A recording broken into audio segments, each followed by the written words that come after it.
So today I thought I'd jump on and share what I'm working on with you. I am making a pair of cuffs for a 3/4 sleeve dress that I have, and I love the dress but I want it to have long sleeves. So I thought, okay, let me embroider some cuffs, and started doing my normal style of couture art embroidery. And then I started to think about the practicalities of the laundering and the washing, because this is an everyday kind of dress that's going to need to be washed quite a lot.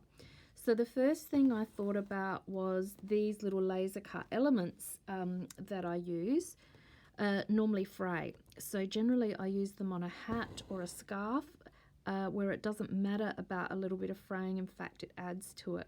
But on a garment, I think that's going to be washed repeatedly, that needed to be addressed. So what I've done is just outlined the very edge with a tiny paintbrush in fray stop. Now it did make a little dark line around the edge, but in this palette then that's absolutely fine because of the colours. And I'll be interested to see over time how that actually goes with the laundering. The other thing, normally when I do these 3D flowers, I just leave all of these petals sitting up, because I love the way that gives it a more realistic 3D effect.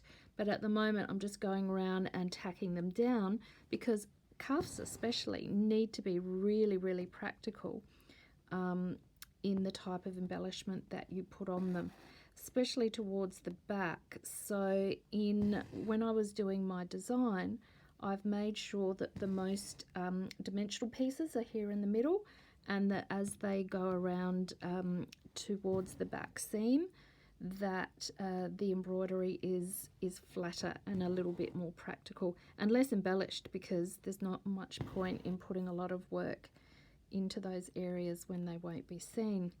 So I have hand dyed these little flowers and tested them for colour fastness, because they were on a red carpet gown, so I know that they're safe to use.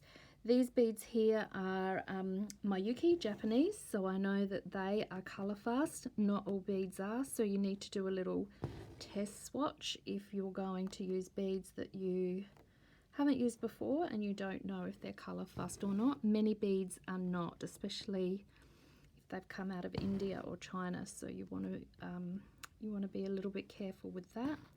And then the other thing, this is just Gudem cotton here that I've used, because I had the correct colours that I wanted, and I wanted that real practicality with the washability. So I've done the same thing with this large feature element here.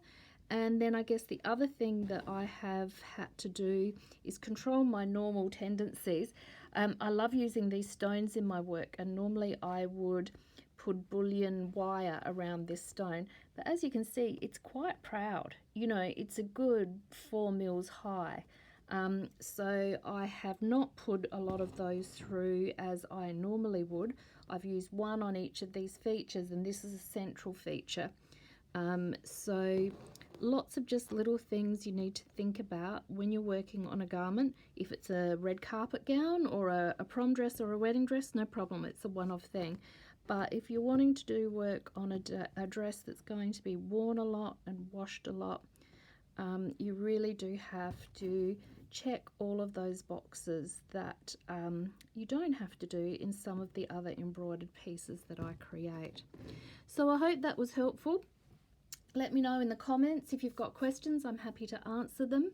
And I'll see you in the next video. Ciao.